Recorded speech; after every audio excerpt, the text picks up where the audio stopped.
Hello everyone. On this channel, I feel that information about what is happening in China is often not correctly conveyed to countries other than China, so I will be disseminating the information I have gathered in English. I'm getting information from multiple media, so I'd be happy if you could comment on the content of the video. Also, English is not my native language, so I use an AI speaker to create the voice to convey the information correctly. I'm very happy that it seems that everyone's eyes are on it little by little. As the world situation becomes unstable, I feel frustrated that information about the economic superpowers is not properly disseminated overseas. Not all of my information is correct, but I'm happy to hear that there is such information. This time, I will explain why the economy is sluggish even though the Chinese Communist Party has a monetary easing policy. I have touched on this frequently in previous videos, so I think that those who have watched it will have a deeper understanding of the cause to some extent. There is a central bank called the People's Bank of China, which is in effect de facto monetary easing. Specifically, the reserve requirement ratio was lowered to 0.25%. This will force Chinese banks to make deposits with the central bank. As the amount of forced deposits increases, the amount of money that banks can freely lend will decrease.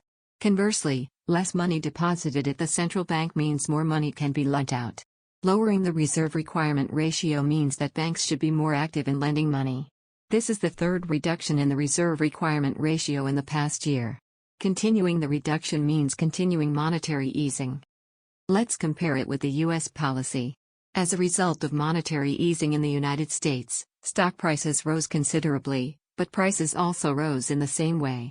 The stock price has also fallen for the first time since last year. Will monetary easing cause stock prices and prices to rise? It is not only the funds on hand, but many people who use borrowed money to invest. In other words, leverage trading will increase. Such money is not only invested in stocks but also in commodities.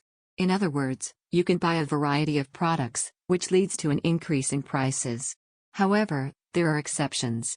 Japan, where I live, has been doing monetary easing for a long time, but there is no atmosphere of economic revitalization like in the United States. The economy is intricately intertwined with various factors, so it seems that monetary easing will not necessarily cause similar events. However, in the case of the United States, it is thought that the overly aggressive national character reacts sensitively to monetary policy. Let's go back to China. Chinese people are also very aggressive when it comes to business. Continuing monetary easing should increase stock prices and prices. However, China's current real estate prices are falling, and stock prices are also sluggish. Changes in stock prices can be read from tax revenues, but tax revenues have declined sharply. So are commodities being bought instead of stocks? No commodities are bought. Inflation has not occurred despite monetary easing, but what is the difference between Japan and the United States? Bank lending capacity has been secured by monetary easing, but this money is being used to extend the life of a large number of zombie companies. A zombie company is a company that is in the red and cannot make a profit. You have a huge amount of debt and you don't have the money when it's due.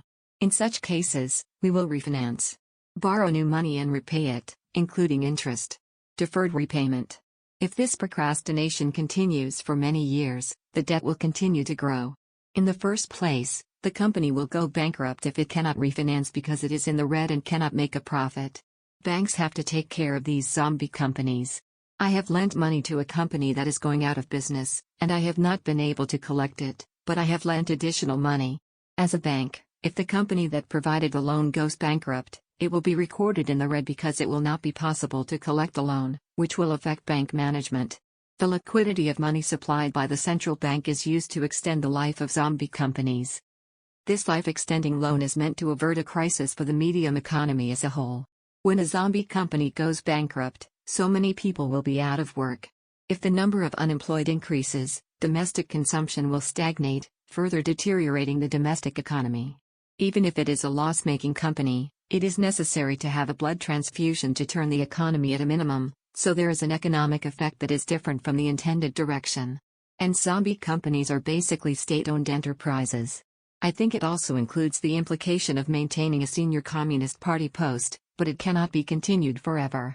If too much funds are supplied to areas where economic revitalization cannot be achieved, there is a possibility that it will lead to a decline in monetary value. In other words, the relative value of the renminbi will decline. If the domestic cash circulation increases without economic growth, it will be a natural outcome. China now has no choice but to prolong its life. If we continue to avoid an immediate crisis, and something revolutionary happens in due course, the Chinese economy could be saved. That's all for now. See you next time.